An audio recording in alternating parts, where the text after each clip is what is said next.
Hello dear student, कैसे हो आप सब? आप सबका एक बार फिर से स्वागत है अल्फा क्लास फिजिक्स में। कैसे हो?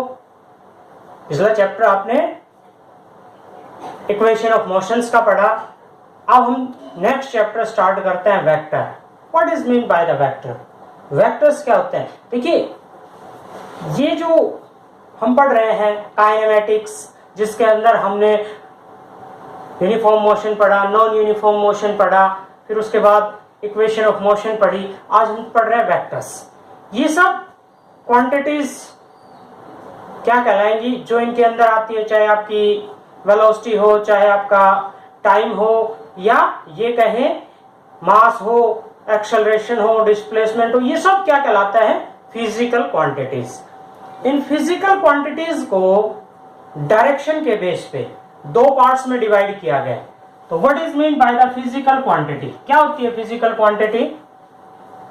The quantity which describe laws of physics. Simple भाषा में कि ये कहें कि कोई भी वो क्वांटिटी जो फिजिक्स के नियमों को डिस्क्राइब करती है वो क्या कहलाती है? Physical quantity. जैसे अपने पास मास है, डिस्टेंस है, और एक आता है gravitational force, F is equal to G m1 m2 by r square. तो यहाँ पे G मास, m और ये डिस्टेंस, ये फोर्स, ये सारे मिलके क्या डिस्क्राइब कर रहे हैं? Newton's law of gravitation. तो ये क्या कहलाएंगी? ये सभी क्या है? Physical quantities. ठीक है, फिजिकल क्वांटिटीज की ऐसा यूनिट के बारे में हम पढ़ा चुके हैं पहले ही, वो आप लास्ट वीडियो में देख सकते हो। तो डायरेक्शन के बेस पे फिजिकल क्वांटिटीज को दो पार्ट्स में डिवाइड किया गया है। विच है डायरेक्शन, जिनकी डायरेक्शन होती है वो क्या होंगे? वेक्टर, और जिनकी डायरेक्शन नहीं होती वो क्या होंगे? स्केलर। मैग्नीट्यूड तो दोनों में ही होता है। What is mean by the magnitude? Magnitude परिमाण, न्यूमेरिकल वैल्यू। जैसे ये कहे 5 किलो चीनी देना, तो 5 kg, 5 क्या हो गया उसका? मैग्नीट्यूड। किसी भी बॉडी पे 10 न्यूटन फोर्स अप्लाई किया तो 10 क्या हो गया उसका? मैग्नीट्यूड। ओके, तो the quantity which have direction vector, which have no direction scalar. तो क्या डिफाइन करेंगे? The quantity which have only magnitude, the quantity which have only magnitude is called scalar. The quantity which have both magnitude as well as direction are called scalar. जैसे इसमें आ जाता है मास है, length है, time है, etc। इस तरह की जो भी फिजिकल क्वांटिटीज है जिनमें डायरेक्शन नहीं होती वो क्या कहलाएंगे? स्केलर। और जिनमें डायरेक्शन होती है, जैसे फोर्स है, वेलोसिटी है, डिस्प्लेसमेंट है, क्या कहलाती है वो? वेक्टर्स। बहुत ज्यादा गर्मी है अभी, क्या करें? मेहनत आप लोगों ने करनी पड़ेगी। आपके साथ हम भी मेहनत कर रहे हैं, देखिए पसीने आ गए। अभी हम चलते हैं वेक्टर्स के टाइप। तो वेक्टर क्या होता है फिर डिफाइन कर लेते हैं। The quantity which have only which have both magnitude as well as direction. जिनमें ओनली मैग्नीट्यूड होता है वो क्या कहलाएंगे? स्केलर। और जिनमें दोनों ही होते हैं, मैग्नीट्यूड भी और डायरेक्शन भी, वो क्या कहलाएंगे? वेक्टर्स। ठीक है, अब वेक्टर के टाइप, मेनली वेक्टर 2 टाइप के होते हैं। एक होता है आपका पोलर वेक्टर और एक होता है एक्सियल वेक्टर।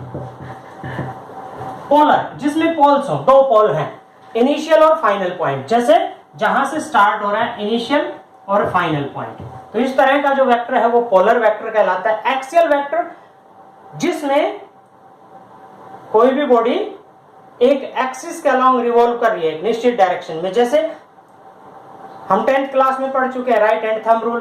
थंब रूल के अकॉर्डिंग करंट की ये डायरेक्शन है, तो मैग्नेटिक फील्ड की डायरेक्शन क्या होगी? ये।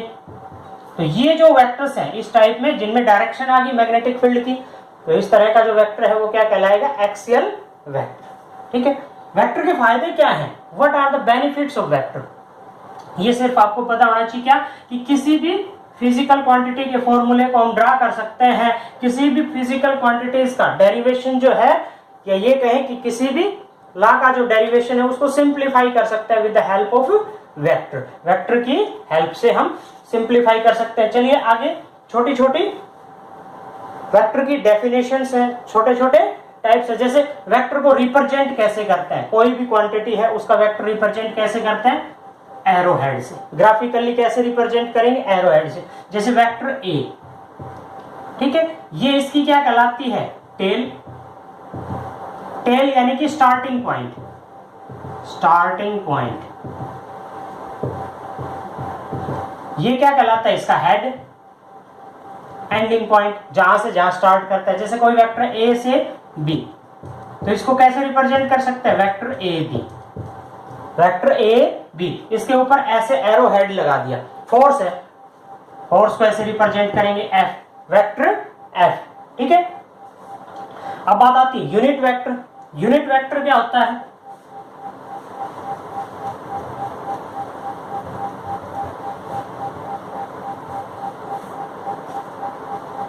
Unit vector. Unit vector A cap से डिनोट करते हैं, ए के ऊपर कैप लगा दी, वेक्टर ए यूनिट। तो वेक्टर ए अपॉन में वेक्टर का मैग्नीट्यूड, ठीक है। आगे बताएंगे मैग्नीट्यूड कैसे निकालते हैं। अब इसमें चलते हैं, कुछ वेक्टर्स हैं जैसे equal vector. What is mean by the equal vector. Equal vector क्या होता है, equal vector, equal vector those vectors whose have same direction, जिनका सेम डायरेक्शन, जैसे vector A and vector B and magnitude is same, दोनों का magnitude भी same हो और डायरेक्शन भी सेम हो, वो क्या कहलाएंगे, equal vector. Vector A is equal to vector B, ये दोनों सेम है। अपोजिट वेक्टर, या ये कहें कि नेगेटिव वेक्टर। अपोजिट वेक्टर्स का अर्थ क्या होगा, नेगेटिव वेक्टर या अपोजिट वेक्टर, नेगेटिव सेम है बट अपोजिट डायरेक्शन होगी।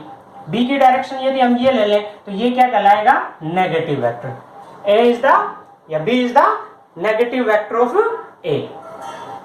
इसी तरह से को इनिशियल वेक्टर, को initial vector. Coinitial, initial का अर्थ होता है स्टार्टिंग पॉइंट, जिनका स्टार्टिंग पॉइंट एक हो। जैसे ये वेक्टर ए है और ये वेक्टर बी है, ये vector A and vector B, दोनों का स्टार्टिंग पॉइंट एक है, तो ये क्या कहलाएंगे आपके को initial vector. Coplanar vector, what is mean by the coplanar vector.